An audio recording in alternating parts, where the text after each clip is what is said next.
Yes people, good morning, good afternoon, good evening to all of you. कैसे हैं सब लोग? होप सो आप सब लोग बहुत बढ़िया रहेंगे। मैं बता दूं, मैं भी बहुत अच्छा हूं। Good evening to all of you.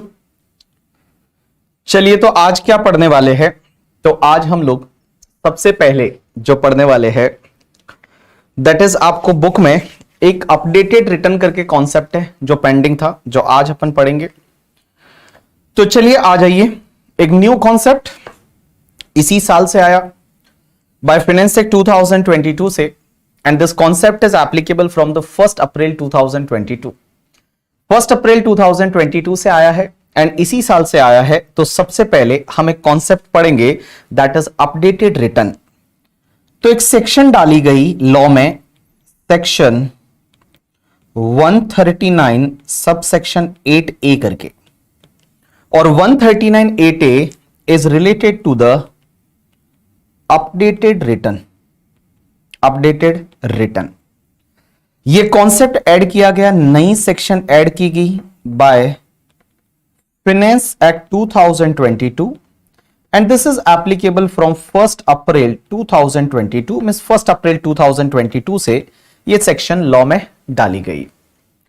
Law में ये सेक्शन डालने के पीछे का रीजन क्या है, पीछे का लॉजिक क्या है?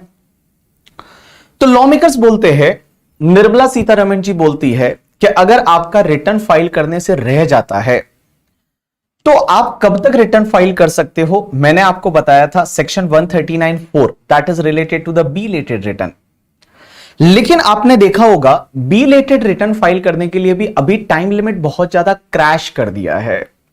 टाइम लिमिट है वो बहुत ही कम मिलता है आपको बिलेटेड रिटर्न फाइल करने के लिए भी। जैसे मैं एक एग्जांपल लेता हूं कि मान लीजिए आपका प्रीवियस ईयर 21-22 कंप्लीट हुआ, तो प्रीवियस ईयर 21-22 जो था वो प्रीवियस ईयर 21-22 कंप्लीट हो गया। Suppose this is the previous year 21-22 last year. अब एक बात समझिए, प्रीवियस ईयर 21-22 के लिए that assessment year is 22-23 and आप रिटर्न कब तक फाइल कर सकते हैं? अगर मैं आपकी ड्यू डेट की बात करूं तो रिटर्न फाइलिंग की ड्यू डेट यहां पे रहती है सेक्शन 139(1) की, एंड 139(1) की ड्यू डेट नॉर्मली योर 31 जुलाई 2022, या फिर जिसकी ऑडिट वगैरह होती है 31 अक्टूबर 2022 और ट्रांसफर प्राइसिंग वालों के लिए 30 नवंबर 2022। ये आपका 139(1) का ड्यू डेट था। लेकिन एक बात समझिए, अगर आप 139(1) में रिटर्न फाइल नहीं कर पाते, जो आपकी नॉर्मल ड्यू डेट है, वो नॉर्मल ड्यू डेट तक आप रिटर्न फाइल नहीं कर सकते, नहीं कर पाए, तो आप बिलेटेड रिटर्न भी फाइल कर सकते हैं। लेकिन बेटा एक बात बताइए, बिलेटेड रिटर्न फाइल करने का आपका टाइम लिमिट क्या रहता है? तो जैसे मैंने बताया था, ये असेसमेंट ईयर एंड होगा 31 मार्च 2023, तो उस डेट से 3 मंथ पहले, उस डेट से 3 मंथ पहले, इट मींस 31 दिसंबर 2022, इस डेट तक आप 139(4) में रिटर्न फाइल कर सकते हैं। और अगर आपने इस डेट पे रिटर्न फाइल नहीं किया तो उसके बाद आप कभी रिटर्न फाइल नहीं कर सकते। अगर इस डेट पे आपने रिटर्न फाइल नहीं किया, मींस 139(4) में आपने रिटर्न फाइल नहीं किया 31 दिसंबर 2022 तक, तो उसके बाद में फिर आप प्रीवियस ईयर 21-22 का रिटर्न फाइल नहीं कर सकते, बिकॉज 139(4) बिलेटेड रिटर्न का टाइम लिमिट होता है that is 3 month before the end of the relevant assessment year. तो एक बात बताऊं, जो आपकी ड्यू डेट थी उस ड्यू डेट के बाद में बिलेटेड रिटर्न फाइल करने का ये जो आपको टाइम लिमिट मिलता है, अगर मैं नॉर्मल 139(1) में 31 जुलाई वालों के लिए बात करूं तो they are having only 5 month in the hand. अगस्त, सितंबर, अक्टूबर, नवंबर, दिसंबर 5 मंथ। अगर मैं 31 अक्टूबर वालों की ऑडिट पार्टी कंपनीज की वगैरह बात करूं तो उस केस में they are having only 2 month in the hand, that is November and December. And अगर मैं ट्रांसफर प्राइसिंग वालों की बात करूं तो they are having only 1 month in the hand. तो सर अगर इस डेट तक हमने रिटर्न फाइल नहीं किया तो इसके बाद में क्या रिटर्न फाइल कर सकते हैं या नहीं? पहले लॉ में ऐसा कोई प्रोविजन नहीं था। पहले लॉ में ऐसा कोई भी प्रोविजन नहीं था। तो इस बार निर्मला सीतारमण जी ने लॉ में एक न्यू सेक्शन इंसर्ट की by finance act 2022 and that section is 139(8)(A) करके। And 139(8)(A) talk about the updated return. एक कॉन्सेप्ट लाया गया अपडेटेड रिटर्न। अब क्वेश्चन यह आता है कि सर अपडेटेड रिटर्न का मतलब क्या? तो लॉ मेकर्स बोलते हैं कि अगर आपने यहां पे जो 139(4) का टाइम लिमिट था वहां पे आपने रिटर्न फाइल नहीं किया, 139(1) में आपने रिटर्न फाइल नहीं किया, तो अब आप 139(8) में रिटर्न फाइल कर सकते हैं with in 2 years from the end of the relevant assessment year. Means आपकी असेसमेंट ईयर कंप्लीट हो जाएगी, उसके बाद भी आप 24 मंथ तक मींस 2 years तक आप रिटर्न फाइल कर सकते हैं उस पर्टिकुलर ईयर का। आप बोलोगे मजा आ जाएगा उस केस में, तो क्योंकि एक बात बताइए, आपका असेसमेंट ईयर कंप्लीट हो गया, वो असेसमेंट ईयर कंप्लीट हुआ फॉर एन एग्जांपल यहां 31 मार्च 2023 को, तो यहां 31 मार्च 2023 को असेसमेंट ईयर कंप्लीट हुआ, तो यहां से आप 2 years ले लीजिए। इसका मतलब आप 31 मार्च 2025 तक अपना अपडेटेड रिटर्न फाइल कर सकते हैं अंडर सेक्शन 139(8)(a। मींस देखिए, आप अगर प्रीवियस ईयर 21-22 का रिटर्न फाइल करना आपका यहां पे रह गया, नहीं फाइल किया, आपने बिलेटेड रिटर्न भी फाइल नहीं किया, तो भी कोई दिक्कत नहीं है। आप 31 मार्च 2023 के बाद यहां आपका असेसमेंट ईयर एंड हो गया, इसके 2 years तक आप अपडेटेड रिटर्न फाइल कर सकते हैं, 2 years तक आप अपडेटेड रिटर्न फाइल कर सकते हैं। लेकिन क्वेश्चन यहां पे ये आता है, सर ये तो मजा आ जाएगा, कोई भी पर्सन है वो क्यों ही रिटर्न फाइल करेगा? सर कोई भी पर्सन है वो क्यों ही रिटर्न फाइल करेगा फिर टाइम पे या यहां तक? वो तो आराम से, क्योंकि अपने पास 24 मंथ है। तो आपको एक बात बताऊं, इतना इजी नहीं है। लॉ मेकर्स ने बोला कि अगर आप अपडेटेड रिटर्न फाइल करते हैं तो अपडेटेड रिटर्न आप 2 years में फाइल कर सकते हैं, लेकिन अगर मान लो आप यहां पे 1 year के अंदर अंदर अपडेटेड रिटर्न फाइल करना चाहते हैं, that is 1 year from the end of the relevant assessment year, means आप 31 मार्च 2024 इस डेट तक यहां पे अगर आप रिटर्न फाइल करते हैं ना, तो आपका जो भी टैक्स आएगा, मींस जो भी तुम्हारा टैक्स आएगा, उस टैक्स में आप क्या करेंगे? सरचार्ज ऐड करेंगे। सरचार्ज के साथ आपका health and education cess add होगा, उसके साथ साथ में आपका इंटरेस्ट है वो इंटरेस्ट भी ऐड होगा। अब एक बात समझना, ये जितना आपका टोटल टैक्स आएगा ना, इसका 25% है, वो 25% आपको जो है वो एडिशनल इनकम टैक्स डिपार्टमेंट को भरना पड़ेगा। मींस आपको यहां पे एडिशनल इनकम टैक्स भरना पड़ेगा डिपार्टमेंट को, और कितना एडिशनल इनकम टैक्स रहेगा? 25% एडिशनल इनकम टैक्स। तो देखिए, आपका जो टैक्स आएगा वो टैक्स तो आप भर ही पाएंगे, टैक्स है, सरचार्ज है, हेल्थ एंड एजुकेशन सेस है, इंटरेस्ट है, और जो 234F का फीस आएगा, क्योंकि आप लेट रिटर्न फाइल कर रहे हैं तो 234F का फीस भी आएगा 5000 रुपीज, वो तो पे करना ही है।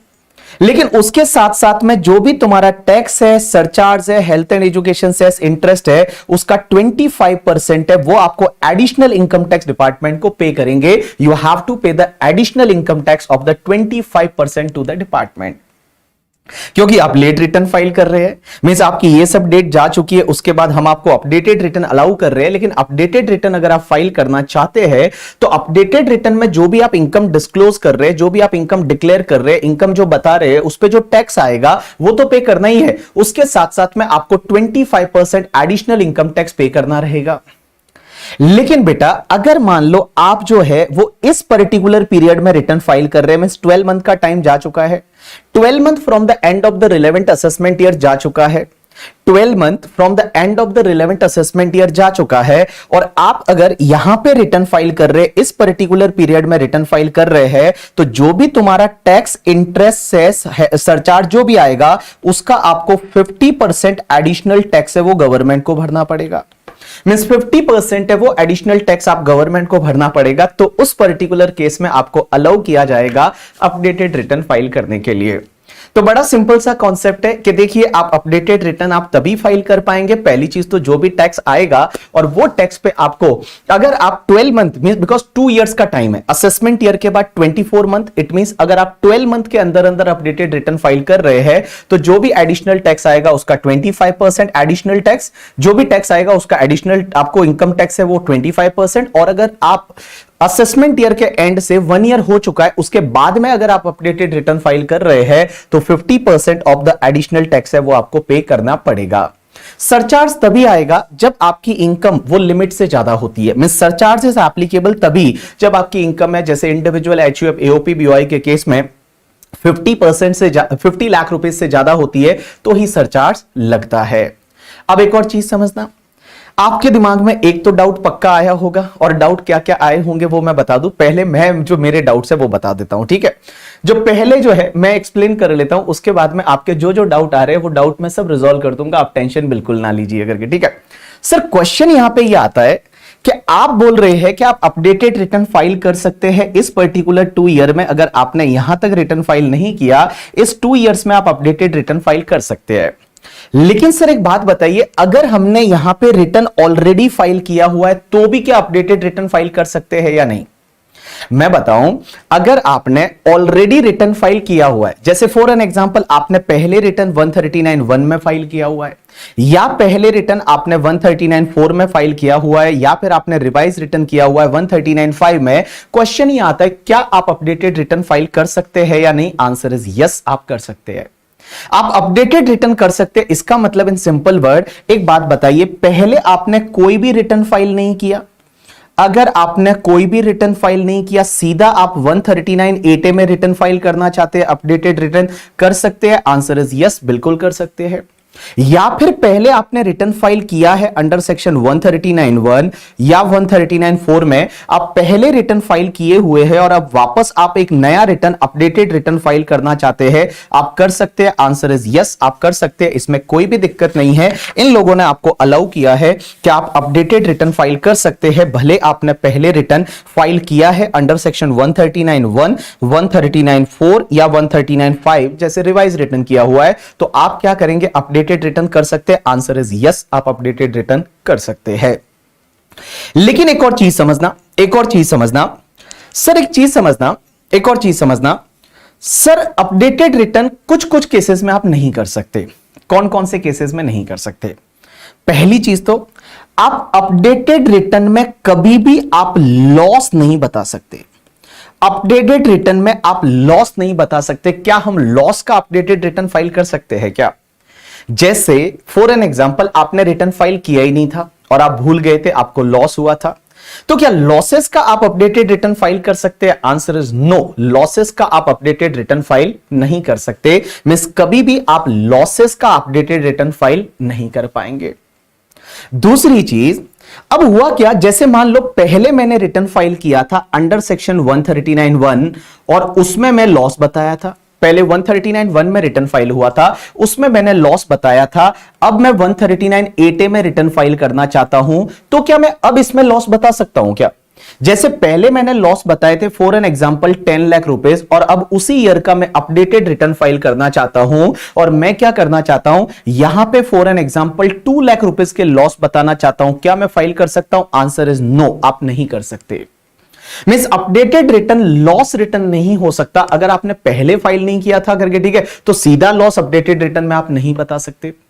दूसरी चीज, अगर पहले जो है वो आपने लॉस डिक्लेयर किया था तो आप अपडेटेड रिटर्न फाइल कर सकते हैं, जैसे 139(8) में आप अपडेटेड रिटर्न फाइल कर सकते हैं, बट यहां पे आपको मैंडेटरीली इनकम बतानी पड़ेगी। जैसे आप 5 लाख बता रहे हो, चलेगा, आप ये 5 लाख कर सकते हो, 5 लाख आप कर सकते हो, 5 लाख आप इनकम बता सकते हो। 5 लाख बता के आप अपडेटेड रिटर्न है वो अपडेटेड रिटर्न फाइल कर सकते हो, बट कभी भी आप लॉस नहीं बता सकते अपडेटेड रिटर्न में। अब एक और चीज समझना सर, एक बात बताइए, आप एक बात बताइए, जैसे मान लो फॉर एन एग्जांपल हमने पहले एक रिटर्न फाइल किया था जिसमें हमने 139(1) में रिटर्न फाइल किया था, और वहां पे हमारी net taxable income for an example 50 lakh थी। नेट टैक्सेबल इनकम है वो फॉर एन एग्जांपल आपके 50 लाख रुपीस थी।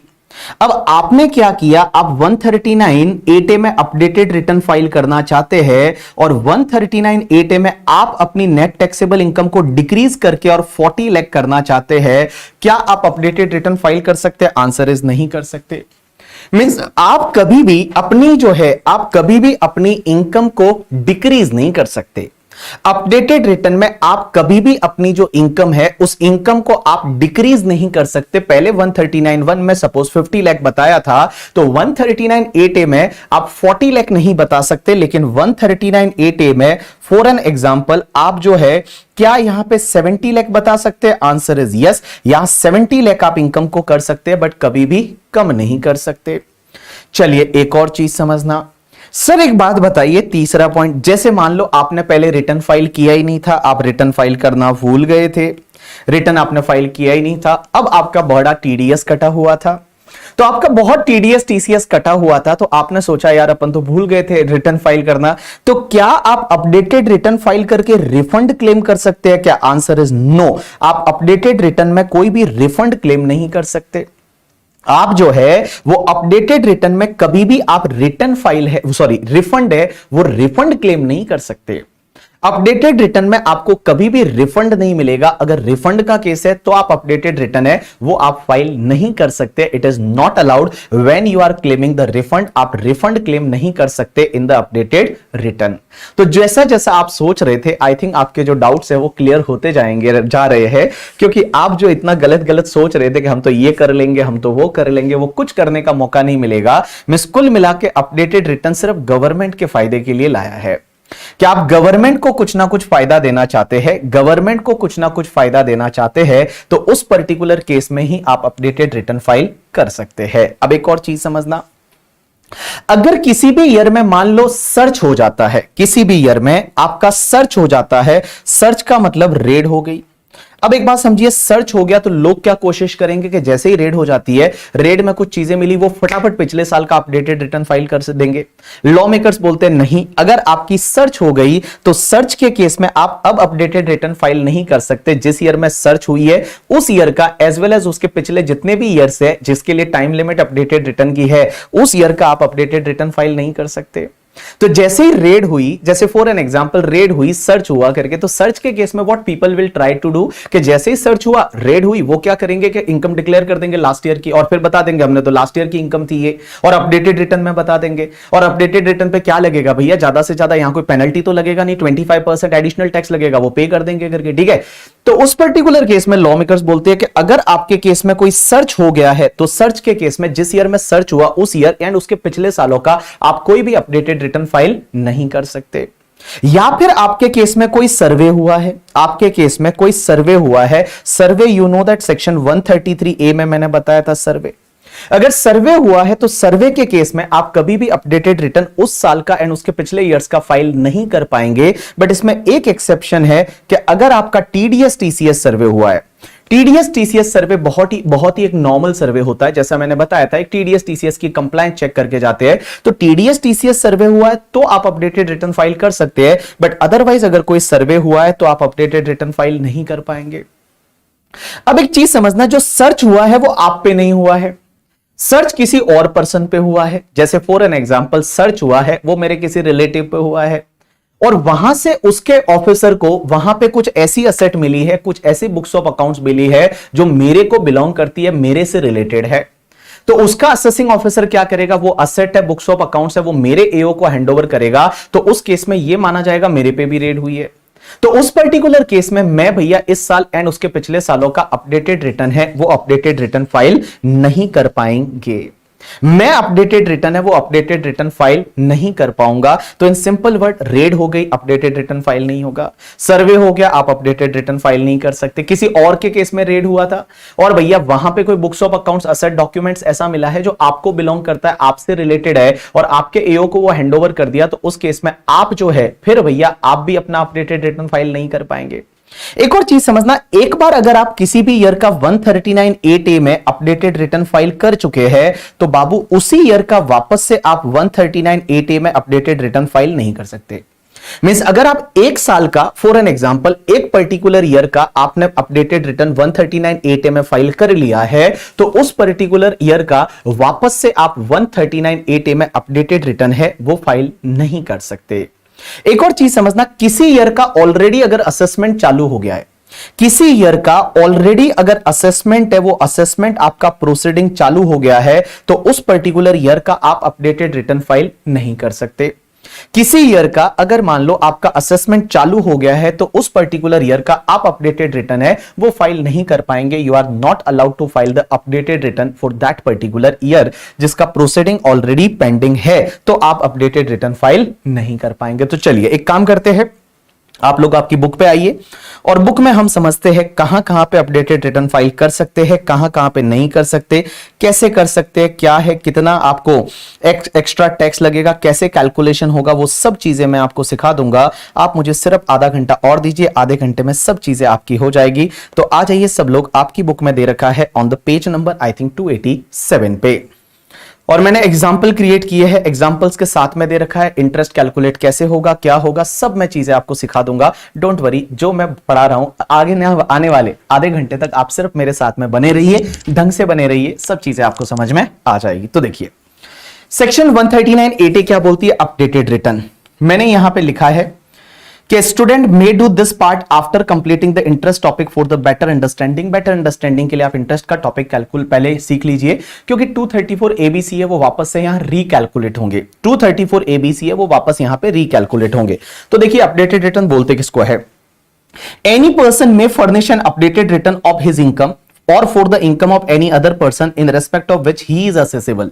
जैसे क्लबिंग के केस में क्या होता है, जैसे बच्चे की इनकम पापा के हाथ में क्लब होती है, तो बच्चे की इनकम अगर पापा के हाथ में क्लब हो रही है तो पापा अपडेटेड रिटर्न फाइल कर सकते हैं in relation to the income of the बच्चा।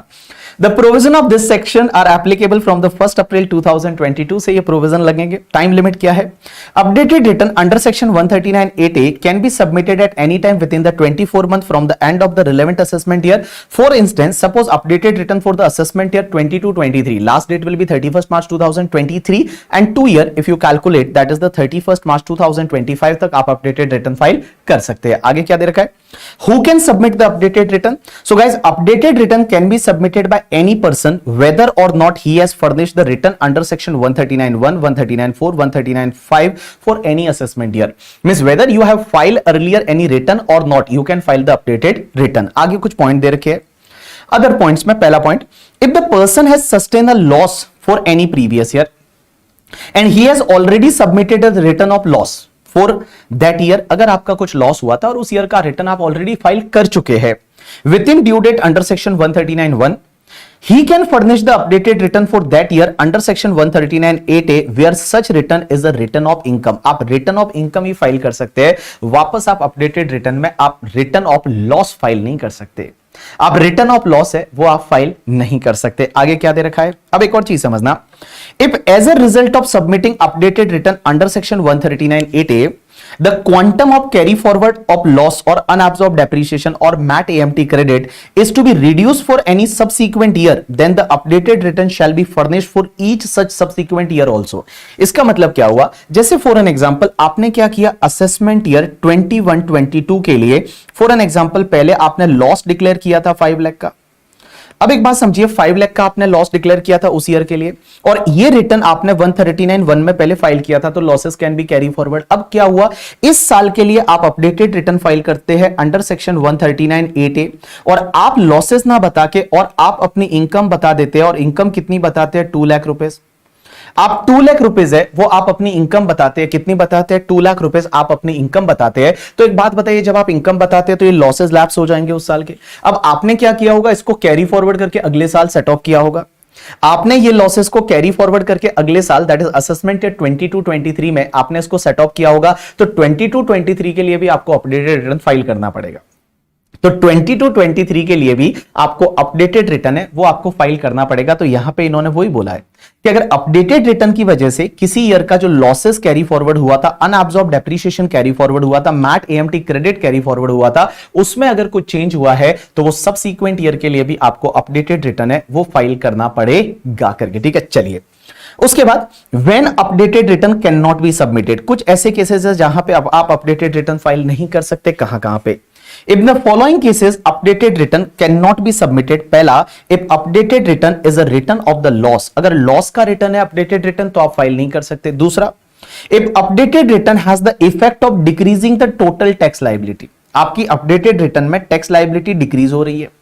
Determine on the basis of return furnish under section 139(1), 4 और 5, मतलब पहले जो टैक्स लायबिलिटी थी उसको डिक्रीज करा रहे हैं अंडर अपडेटेड रिटर्न, या फिर updated return is a result in the refund, आप रिफंड ले रहे हैं अपडेटेड रिटर्न में, या increasing the refund due on the basis of return furnish under section 139(4)(5) of such person for that relevant assessment year. Means updated return में आप कुछ फायदा नहीं ले सकते। उसके बाद a person shall not be eligible to furnish the updated return. कुछ लोग ऐसे हैं जो अपडेटेड रिटर्न फाइल नहीं कर पाएंगे। कौन कौन से? पहला, किसी भी पर्सन के केस में if search has been initiated under section 132 or books of accounts, other document or any asset are requisitioned under section 132A in case of such person। या तो किसी पे रेड हो गई थी या फिर रेड किसी और पर्सन पे हुई थी, रेड सॉरी मतलब किसी और अथॉरिटी ने किया था, जैसे फेमा ने, election commission and all, and income tax department वाले उससे रिक्वेजिनेट करते हैं, उससे रिक्वेस्ट करके और आपकी बुक्स ऑफ अकाउंट्स डॉक्यूमेंट्स मंगाते हैं अंडर सेक्शन 132A। तो अगर आपके ऊपर 132 में रेड हुई है या रिक्वेजिशन हुआ है तो आप अपडेटेड रिटर्न फाइल नहीं कर सकते। या फिर survey has been conducted under section 133A but other than TDS TCS survey of that section in case of such person. या फिर notice has been issued to the effect that any money, bullion, jewellery or valuable article and things seized or requisitioned in case of any other person belongs to such person. आपको एक notice issue हुआ है कि red किसी और के case में हुई थी बट वहां पे कुछ मनी, बुलियन, ज्वेलरी जो पकड़ा गया वो आपको बिलोंग करता है, इट्स बिलोंग्स टू यू करके, ठीक है, तो आप अपडेटेड रिटर्न फाइल नहीं कर पाएंगे। या किसी और पर्सन पे रेड हुई थी, वहां पे बुक्स ऑफ अकाउंट्स डॉक्यूमेंट मिला है, दैट्स रिलेट्स टू यू, वो आपसे रिलेट करता है, और दैट परटेन्स टू यू करके, ठीक है, वो परटेन्स टू यू, इंफॉर्मेशन आपसे रिलेटेड है, आपको बिलोंग करती है, तो आप अपडेटेड रिटर्न फाइल नहीं कर सकते। तो यहां पे एक बात बताऊं मैं आपको, ये 3 केसेस में अपडेटेड रिटर्न फाइल नहीं कर पाएंगे। या तो सर्च हुआ था या सर्वे हुआ था TDS TCS को छोड़ के, या फिर मान लो कोई भी money, bullion, jewellery, any other valuable article and things and books of accounts document किसी और पर्सन की रेड में मिला था, लेकिन आपको एक नोटिस भेजा है और उसमें पता चलता है it's belongs to you, it's relates to you, it's pertains to you, तो उस पर्टिकुलर केस में आप अपडेटेड रिटर्न फाइल नहीं कर पाएंगे। कौन से ईयर का? जिस ईयर में सर्च हुआ, सर्वे हुआ, उस ईयर और उसके पिछले सालों का, उस ईयर एंड उसके पिछले सालों का आप अपडेटेड रिटर्न फाइल नहीं कर पाएंगे, ऐसा मैंने इस नोट में बताया। तो देखिए क्या लिखा हुआ है। The provision is for the assessment year relevant to the previous year in which search is initiated। जिस ईयर में रेड चालू हुई थी उस ईयर में, या सर्वे is conducted और requisition is made and any preceding such assessment year, उससे पुराने वाले असेसमेंट ईयर उसका भी आप अपडेटेड रिटर्न फाइल नहीं कर पाएंगे। For the instance suppose search is initiated on the 10 मई 2025। एक बात बताइए, 10 मई 2025 मतलब आपका प्रीवियस ईयर 25-26 हुआ, प्रीवियस ईयर है वो 25-26 हुआ, असेसमेंट ईयर कौन सा है? 26-27। तो आप असेसमेंट ईयर 26-27 एंड उसके पिछले जितने भी ईयर है, जैसे असेसमेंट ईयर 25-24 सॉरी 25-26, 24-25, 23-24 उनके लिए भी आप अपडेटेड रिटर्न फाइल नहीं कर सकते। तो देखिए, then updated return cannot be submitted for the assessment year 26-27 and any preceding assessment year। अब एक और चीज समझना, इन केसेस में भी आप अपडेटेड रिटर्न फाइल नहीं कर सकते। कहां कहां पे? तो देखिए, no updated return shall be furnished by any person for the relevant assessment year where an updated return has been furnished by him under section 139(8)(a) of for that relevant assessment year। Means आपने एक बार already 139(8)(a) में updated return file कर लिया, तो उसी year का वापस से आप अपडेटेड रिटर्न फाइल नहीं कर सकते। या फिर any proceeding for assessment or reassessment or recomputation or revision of income is pending or has been completed for the relevant assessment year in his case। या तो उस ईयर का आपका कोई असेसमेंट पेंडिंग है, मींस असेसमेंट चालू हो गया, जैसे स्क्रूटनी कब चालू होता है? 143(2) का नोटिस आता है, 147 है वो मैं आपको पढ़ाना बाकी है, वो कब चालू होगा? जब आपको 148 का नोटिस आएगा करके, ठीक है। तो कुल मिला के आपका असेसमेंट या तो पेंडिंग है या उस साल का असेसमेंट कंप्लीट हो गया है, तो उस पर्टिकुलर ईयर के लिए आप अपडेटेड रिटर्न फाइल नहीं कर सकते। सी पॉइंट क्या बोलता है? The AO has information, AO के पास इंफॉर्मेशन थी और इंफॉर्मेशन उसको कहां से मिली है? देखिए, इन respect of such person for the relevant assessment year, जिस ईयर का वो अपडेटेड रिटर्न फाइल करना चाहता है उस ईयर से रिलेटेड इंफॉर्मेशन थी एओ के पास। In his position under the prevention of the money laundering act 2002, means money laundering act 2002 है, उसमें कुछ इंफॉर्मेशन एओ के पास आई। या black money, undisclosed foreign income and asset and imposition of tax act 2015, black money act में कोई information AO के पास आई। और the prohibition of the benami property transaction and 1988 उस एक्ट में कुछ इंफॉर्मेशन आई। या smugglers and foreign exchange manipulator foreign forfeiture of property act 1976, means इन सब एक्ट में इंफॉर्मेशन एओ के पास आती है and the same has been communicated to the him, आपको कम्युनिकेट कर दी, आपको कम्युनिकेट कर दी prior to file of his return under section 139(8)A, means आपका अपडेटेड रिटर्न आप किसी ईयर का फाइल करने ही वाले थे, उससे पहले पहले आपको इंफॉर्मेशन कम्युनिकेट कर दी कि हमारे पास इंफॉर्मेशन है। कहां से है? या तो मनी लॉन्ड्रिंग एक्ट में, ब्लैक मनी एक्ट में, smuggler and foreign exchange manipulator act में करके, ठीक है, या फिर आपका बेनामी प्रॉपर्टी ट्रांजैक्शन एक्ट, और वहां से जो इंफॉर्मेशन आई और वो आपको कम्युनिकेट कर दी, आपको बता दी गई कि हमारे पास ये इंफॉर्मेशन है करके, ठीक है। तो उस पर्टिकुलर केस में क्या होगा कि भैया उस ईयर का आप अपडेटेड रिटर्न फाइल नहीं कर सकते। उसके बाद में अगर फॉरेन कंट्री से कुछ इंफॉर्मेशन मिली, अगर कोई फॉरेन कंट्री से इंफॉर्मेशन मिली under section 90 and 90A, that is double taxation avoidance agreement में, हमारे गवर्नमेंट के पास ये पावर होती है कि जो इनकम टैक्स अथॉरिटी है वो फॉरेन से इंफॉर्मेशन जुटाती है। जैसे डबल टैक्सेशन अवॉइडेंस एग्रीमेंट होते हैं, टैक्स ट्रीटी होती है जिसको टैक्स कन्वेंशंस बोलते हैं, उसमें वो इंफॉर्मेशन लेते हैं। तो वो इंफॉर्मेशन अगर आपको कम्युनिकेट कर दी तो भी आप अपडेटेड रिटर्न फाइल नहीं करेंगे। तो देखिए क्या लिखा हुआ है, Information for the relevant assessment year has been received under an agreement under section 90 or 90A in respect of such person and same has been communicated to him prior to the date of filing of return under section 139(8)A करके। ये आप file करने से पहले आपको communicate कर दिया है कि हमारे पास स्विट्जरलैंड की बैंक से इंफॉर्मेशन मिली है कि आपका कुछ ब्लैक मनी अकाउंट है एंड ऑल, तो उस पर्टिकुलर केस में उस ईयर का आप रिटर्न फाइल नहीं कर पाएंगे। या फिर a prosecution proceeding under chapter 22 has been initiated for relevant assessment year in respect of such person prior to date of filing of updated return। prosecution का मतलब होता है आपको जेल होने वाली है। प्रोसिक्यूशन का मतलब होता है कि आपको जेल होने वाली है और भैया आपको प्रोसिक्यूशन से रिलेटेड प्रोसीडिंग ऑलरेडी इनिशिएट हो चुकी है, ऑलरेडी इनिशिएट हो चुकी है। तो जब इनिशिएट ऑलरेडी हो चुकी है तो भैया आप जो है उस ईयर के लिए, जिस ईयर से रिलेटेड आपका प्रोसिक्यूशन है, उस ईयर से का आप अपडेटेड रिटर्न फाइल नहीं कर पाएंगे। And he is a person or belongs to the class of person as may be notified by the CBDT. CBDT और भी लोगों को नोटिफाई कर सकती है जो अपडेटेड रिटर्न फाइल नहीं कर पाएंगे करके, ठीक है। आपको इतना पढ़ने के बाद लग रहा होगा कि सर यार कौन ही करेगा अपडेटेड रिटर्न फाइल करके, इतने सारे तो रेस्ट्रिक्शन डाल दिए। अब एक बात समझना, अपडेटेड रिटर्न अगर आपको फाइल करना है ना, तो जो भी आपको टैक्स आएगा वो टैक्स पे करना है, उसके साथ में इंटरेस्ट भी भरना है और उस पे एडिशनल टैक्स भरना पड़ेगा 25% और 50%। वो कैसे कैलकुलेट होगा वो मैं अभी आपको बताऊंगा और उसका प्रूफ आपको साथ में लगाना पड़ेगा। उसका प्रूफ है, वो प्रूफ आपको साथ में लगाना पड़ेगा, तभी आप अपडेटेड रिटर्न फाइल कर सकते हैं। तो देखिए क्या लिखा हुआ है, updated return to be accompanied by the proof of payment of tax and additional income tax। तो updated return cannot be submitted unless it is accompanied by the proof of payment of the tax under section 140B, that is tax as well as the additional income tax आपको पे करना पड़ता है। अब ये calculate कैसे करते हैं वो मैंने यहां पे सिखाया हुआ है। तो देखिए सबसे पहले how to calculate the tax on the updated return. Updated return पे आप टैक्स कैलकुलेट कैसे करेंगे, तो इसमें दो पार्ट है।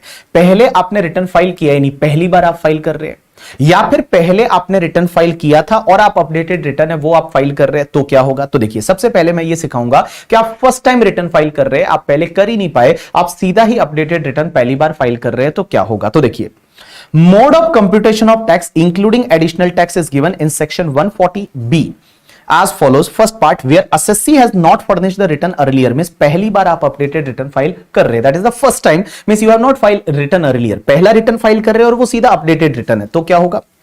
where no return of income under section 139(1) or 4 has been furnished by assessee, he shall be before furnishing the updated return under section 139(8)A is liable to pay the tax due together with the interest and fees payable under any provision of the act for the delay in furnishing the return and any default or delay in payment of advance tax along with the payment of additional tax, the net tax payable shall be computed after considering the following।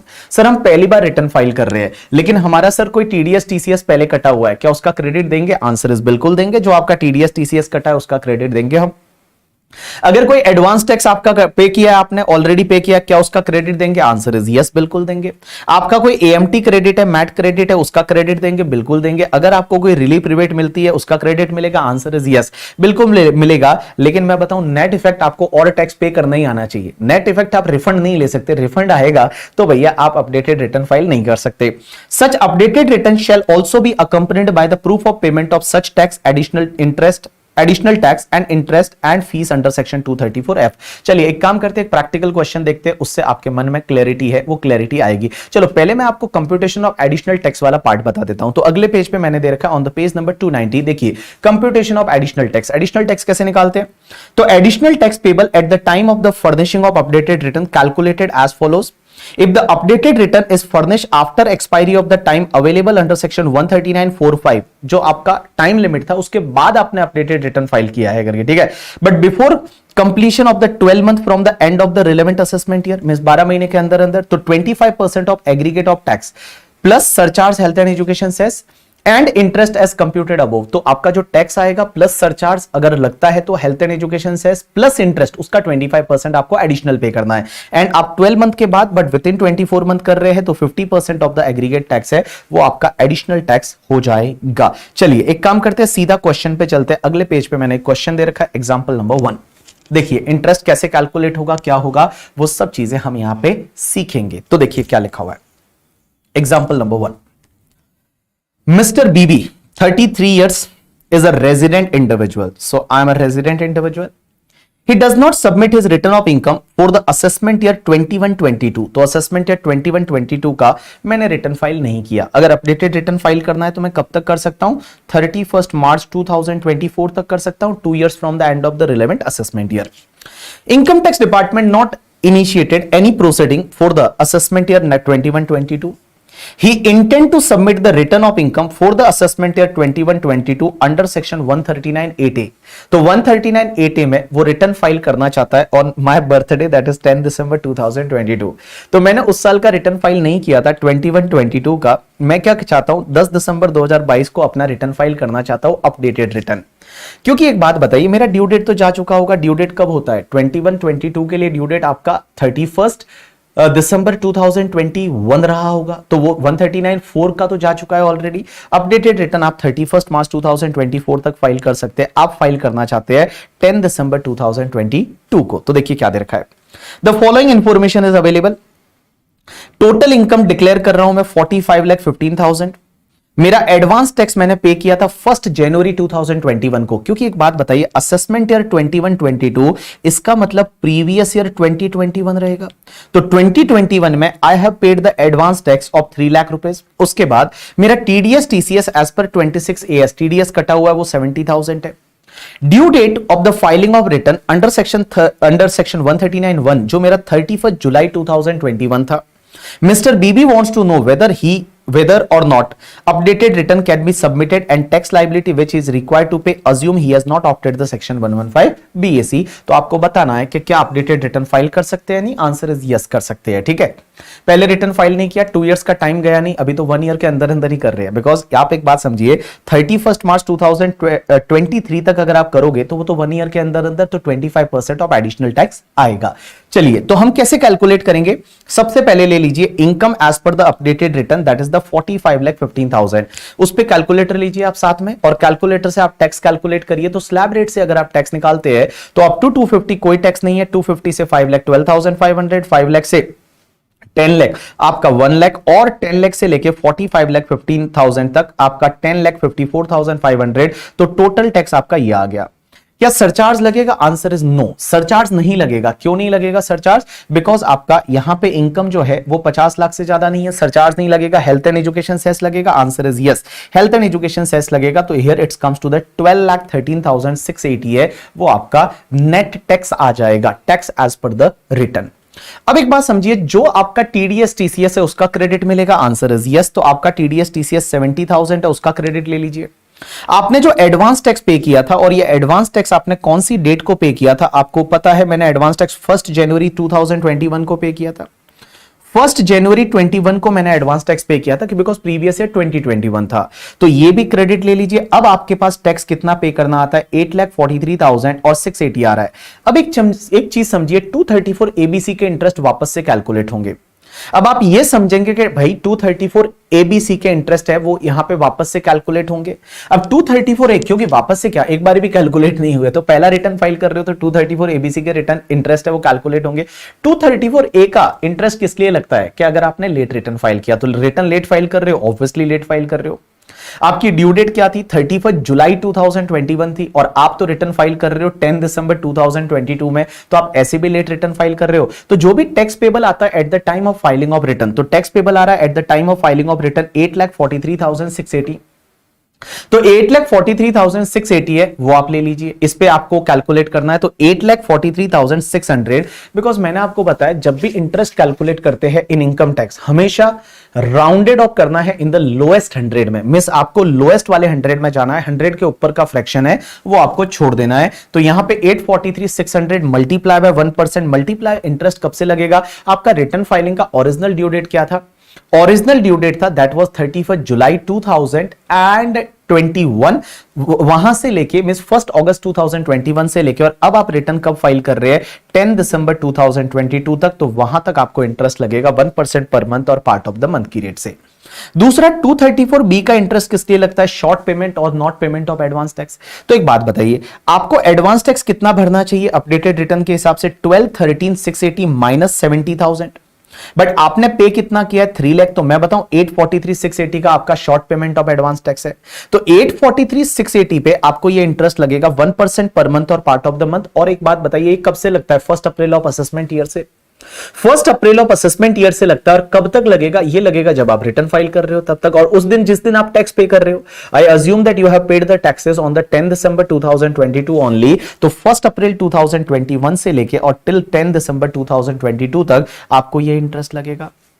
अब एक बात समझिए 234C भी calculate होगा। 234C का मतलब होता है deferment of advance tax instalment. अब एक बात बताइए आपको एडवांस टैक्स पे करना चाहिए कितना था, तो मैं बताऊं अपडेटेड रिटर्न में आपका टैक्स आ रहा है 12,13,680 माइनस आपका TDS TCS advance TDS TCS है वो आप लेस कर दीजिए।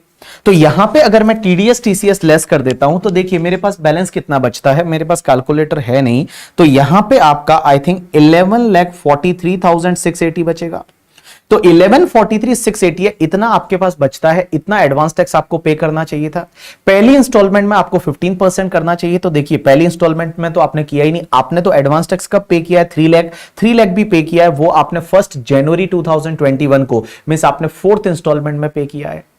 तो आपने 4th इंस्टॉलमेंट में पे किया है, तो एक बात बताइए पहली इंस्टॉलमेंट में आपको 11,43,680 का 15% की रेट से एडवांस टैक्स पे करना था, आपने नहीं किया तो इस पे 3 मंथ का इंटरेस्ट ले लीजिए। दूसरी इंस्टॉलमेंट में 45% आपने नहीं किया, इस पे 3 मंथ का इंटरेस्ट ले लीजिए। तीसरी इंस्टॉलमेंट में 75% नहीं किया, आप 3 मंथ का इंटरेस्ट लीजिए। एंड 4th इंस्टॉलमेंट में आपको पूरा करना था 100%, उसमें से आपने 3 लाख किया, तो जितना भी बैलेंस बचा उस पे आप 1 मंथ का इंटरेस्ट ले लीजिए। ये आपका इंटरेस्ट आया 234C का, ये तुम्हारा इंटरेस्ट आया 234C का जो है वो आपका इंटरेस्ट आया करके, ठीक है। अब एक बात समझना, ये 234C का इंटरेस्ट आ गया आपके पास में। अब इसके साथ साथ में आपको लेट फाइलिंग का फीस भी लगेगा, और लेट फाइलिंग का फीस 234F का लगेगा 5,000 रुपया। तो 5,000 रुपया जो है वो आप fees for the late filing of return है वो आप पे करेंगे, तो 5,000 रुपीज ये आ जाएगा। तो आपका टोटल टैक्स है, इंटरेस्ट है, फीस है, ये वाला अमाउंट आ गया। अब आपको एडिशनल टैक्स भरना पड़ेगा 25%। व्हाई?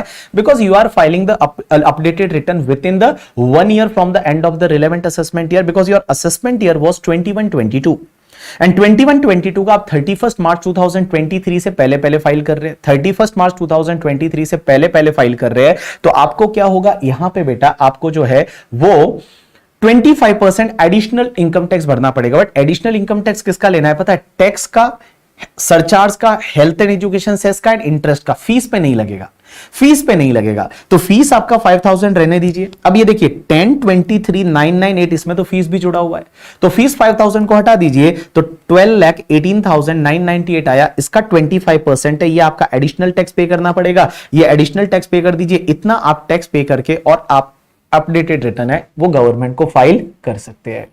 इतना जो है वो आप अपडेटेड रिटर्न है वो फाइल कर सकते हैं करके, ठीक है। अब एक बात बताऊं, मैं इंस्टीट्यूट ने ऐसे क्वेश्चन नहीं दिए, इंस्टीट्यूट ने सिर्फ एक क्वेश्चन दिया है अपने स्टडी मैट में, और वो क्वेश्चन ये है कि क्या एक डेट दे रखी है, एक में है असेसमेंट चल रहा है, एक में है कि अब इस डेट को अपडेटेड रिटर्न फाइल करना चाहता है तो कर सकता है नहीं, इस डेट को करना चाहता है तो कर सकता है नहीं। इतना सिर्फ इंस्टीट्यूट ने दे रखा है। ये मैंने जस्ट आपके लिए बनाया है क्वेश्चन करके, जिससे कि आपको थोड़ा चीजें समझ में आए और एग्जैक्टली ये कैलकुलेट कैसे होगा। अब एक और बात समझना, एक में एडवांस क्वेश्चन और है, जो दूसरा क्वेश्चन है ये लिटिल बिट एडवांस है, ये आप याद नहीं भी रखोगे, एग्जामिनेशन पर्सपेक्टिव तो चल जाएगा, बिकॉज एग्जामिनर जब पहली बार ये कॉन्सेप्ट आया है तो सीधा ही ऐसा क्वेश्चन नहीं देगा करके, ये सेकंड तो नहीं दे सकता, फर्स्ट वाला जो है वो आप एक बार याद रख सकते हो, हाईएस्ट वो उतना दे सकता है। सेकेंड एग्जाम्पल क्या है पता है, इसमें मैंने ये एग्जाम्पल बनाया है कि एक बार आपने अपना रिटर्न पहले फाइल कर दिया था और अब आप अपडेटेड रिटर्न फाइल करना चाहते हैं, तो क्या होगा, कैसे करेंगे, कैसे टैक्स का कैलकुलेशन होगा, कैसे इंटरेस्ट का कैलकुलेशन होगा, कैसे आपका सरचार्ज का कैलकुलेशन होगा, कैसे एडिशनल इनकम टैक्स का कैलकुलेशन होगा, तो वो मैंने यहां पे बताया हुआ है सेकंड एग्जांपल में। चलिए एक काम करते हैं, धीरे धीरे धीरे अपन सेकंड एग्जांपल सीखते हैं और आप समझने की कोशिश करिएगा, because second example advance level का है थोड़ा, और अगर आप एग्जामिनेशन पर्सपेक्टिव इसको एक बार आप ऊपर वाले को इतना करके ऊपर वाला भी चले जाएंगे तो आपका काम बन जाएगा। चलिए एग्जाम्पल नंबर 2 देखिए क्या लिखा हुआ है। मिस्टर हरी 47 ईयर्स की एज है, he is a resident individual. अब for the assessment year 21-22 he submit the return of income under section 139(4) on the 20th December 2021। तो इसने एक बार 139(4) में रिटर्न फाइल कर रहा है। 139(4) बिकॉज असेसमेंट ईयर बाबू 21-22 के लिए आप 31 दिसंबर 2021 तक रिटर्न फाइल कर सकते हैं 139(4) में, तो 20 दिसंबर 2021 को ये फाइल कर रहा है अंडर सेक्शन 139(4) में। The following information pertaining to the assessment year 21-22 due date of return filing है वो 31 जुलाई 2021 है। अब एक बात समझना, इनकम एज पर रिटर्न आप 20,25,000 बता रहे हैं और आपका advance tax paid on the 20th नवंबर 2020 को आपने एडवांस टैक्स भरा था कितना, 1 लाख। तो ये आप पहला रिटर्न फाइल कर रहे हैं, तो आप बताइए इसमें सेल्फ असेसमेंट टैक्स कितना भरना पड़ेगा। तो देखिए इनकम एज पर रिटर्न आपका 20,25,000 है, उस पर आप टैक्स कैलकुलेट कर दीजिए, स्लैब रेट से ये आता है।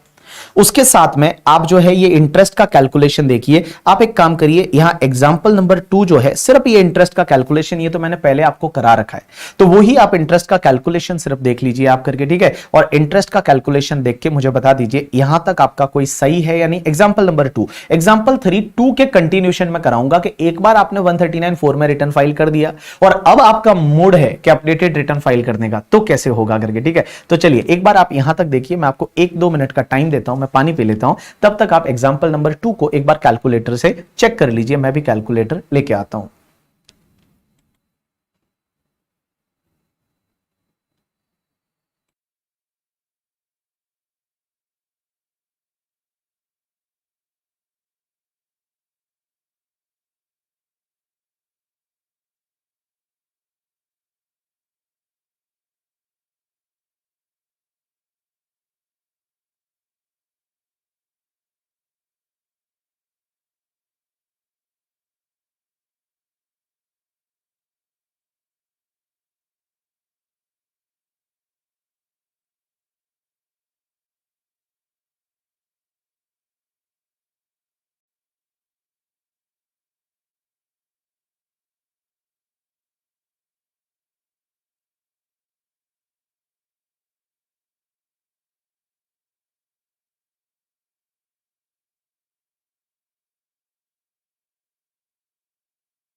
चलिए डन।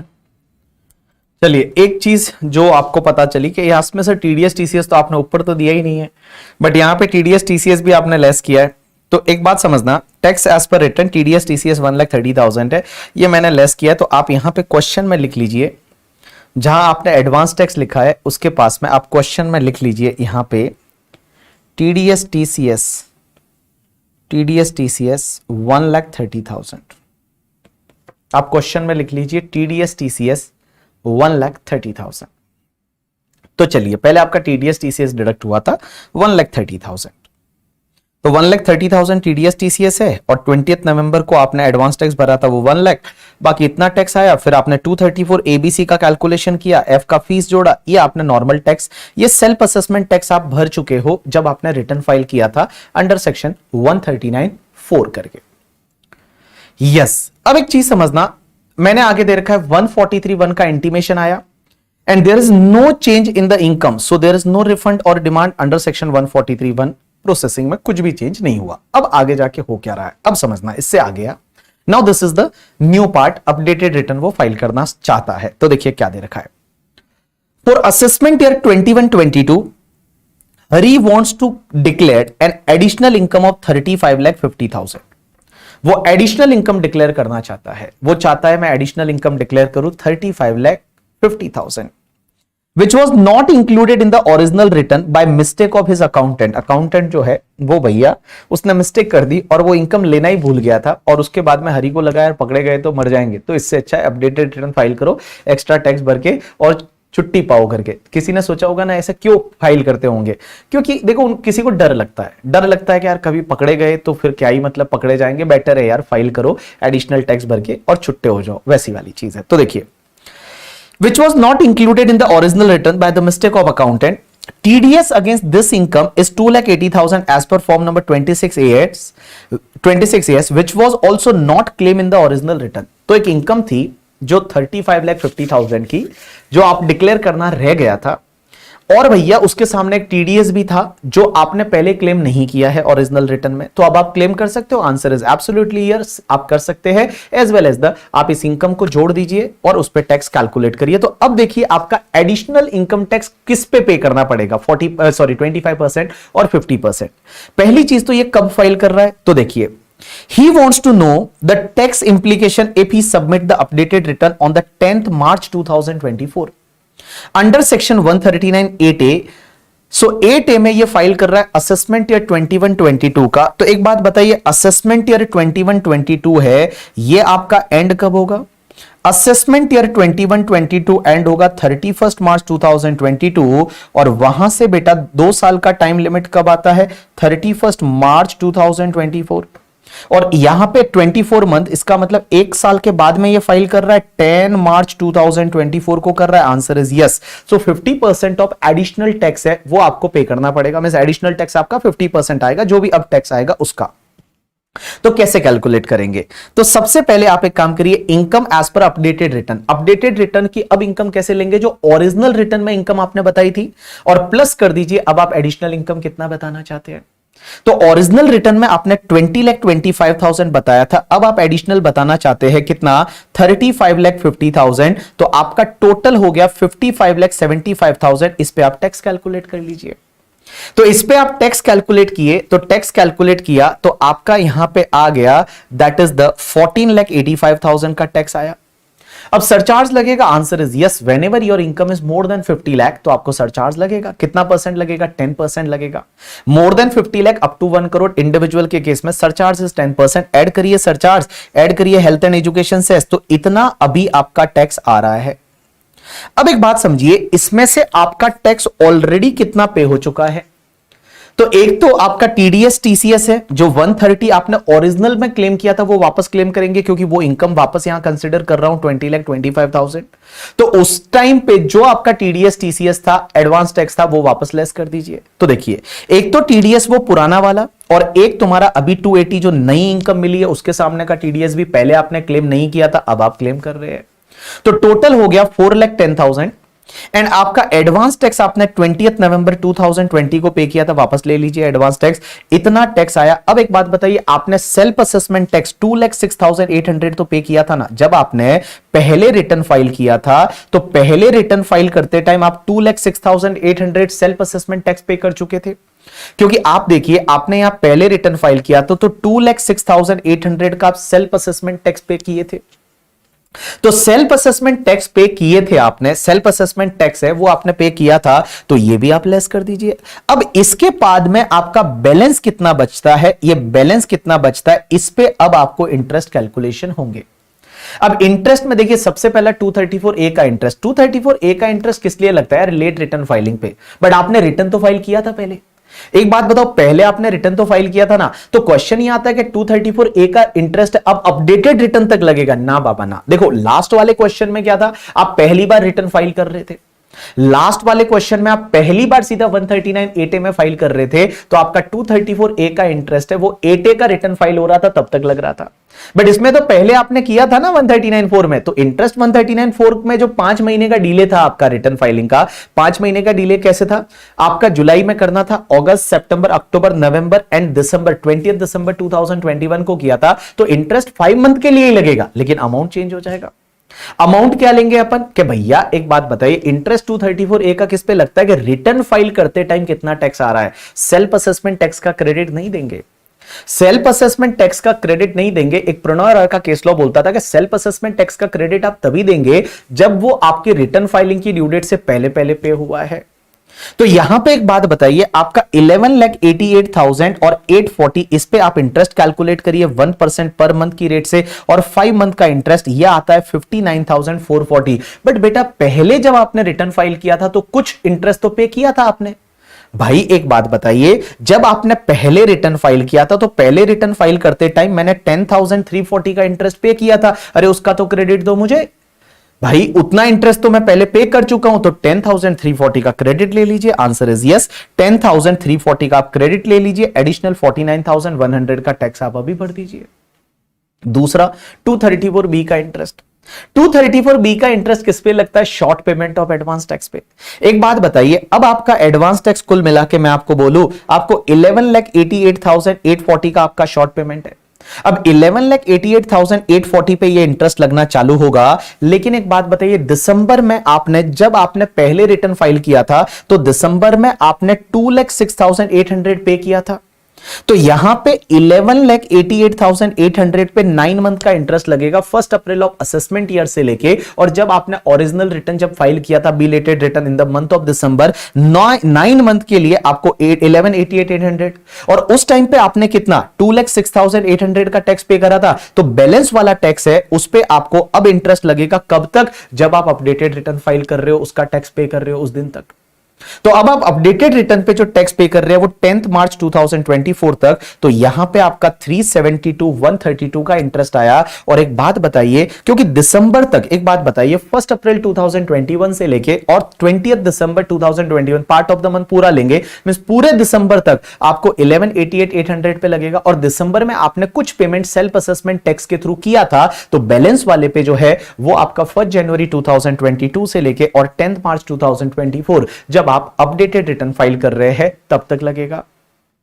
पहले जो आपने इंटरेस्ट पे किया है यहां पे उसका क्रेडिट ले लीजिए, तो 234B का 18,612 का इंटरेस्ट था, तो आप 18,612 का आप क्रेडिट ले लीजिए। अब 234C भी चेंज होंगे, आंसर इज यस, 234C भी चेंज होगा।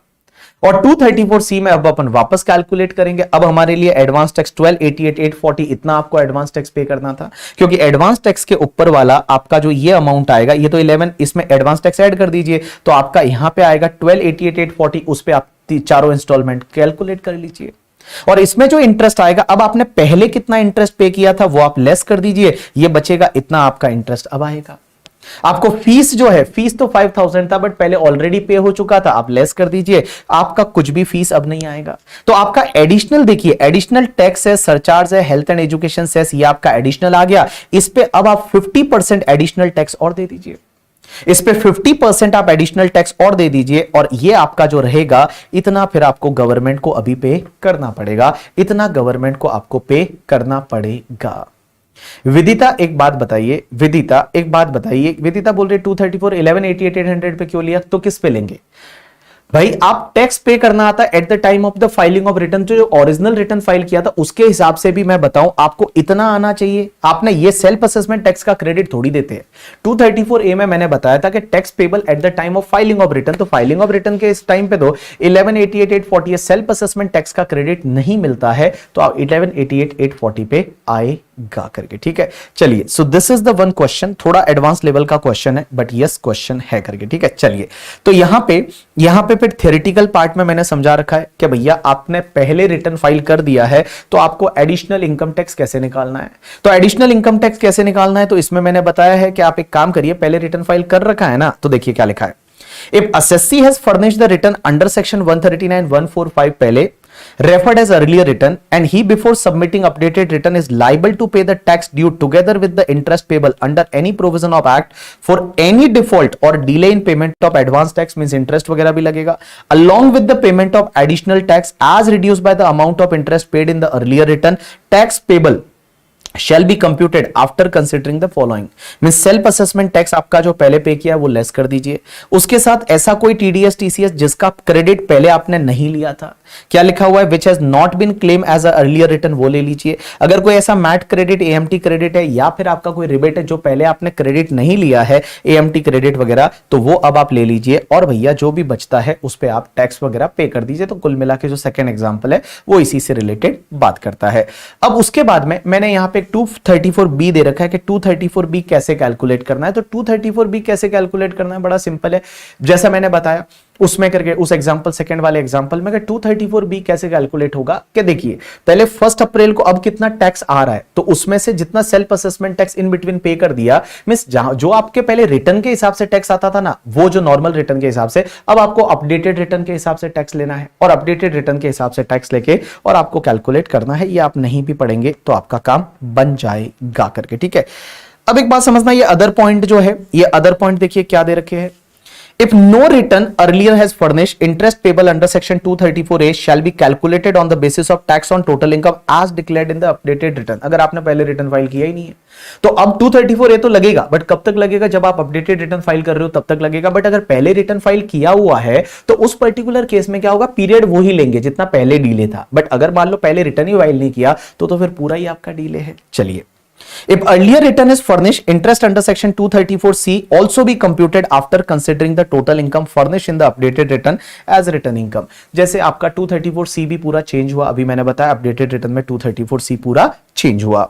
For the purpose of additional tax, interest payable shall be interest chargeable under any provision of act on the income tax as per the updated return as reduced by the interest paid in the earlier return। However, the interest paid in the earlier return shall be considered to be nil if no earlier return has been furnished। तो एक बात बताइए, interest में जो भी आपका 234 ABC का interest है वो लेना है और पहले कितना पे किया था वो लेस कर दीजिए, बचेगा वो आपका इंटरेस्ट आएगा। और बेटा अगर पहले रिटर्न फाइल हुआ ही नहीं था तो ये माना जाएगा पहले आपने कोई भी इंटरेस्ट पे नहीं किया था। So this is the concept is related to the updated return. Now what I am expecting you for the examination purpose, आप सिर्फ अपडेटेड रिटर्न है वो कॉन्सेप्ट को याद रखिए। कहां कहां पे अपडेटेड रिटर्न फाइल नहीं हो सकता उसको लेके एमसीक्यू आ सकता है एग्जाम में करके, ठीक है। एक छोटा सा क्वेश्चन आ सकता है और आपसे पूछ सकते हैं सिचुएशन बना के कि क्या इसमें अपडेटेड रिटर्न फाइल कर सकते हैं या नहीं कर सकते, या मैक्सिमम जैसे मैंने आपको एक पहला एग्जांपल कराया वो एग्जांपल आप याद रखेंगे तो आपका काम बन जाएगा। So this is the completion of one concept that is related to the updated return करके, ठीक है। चलिए अब अपन चलते हैं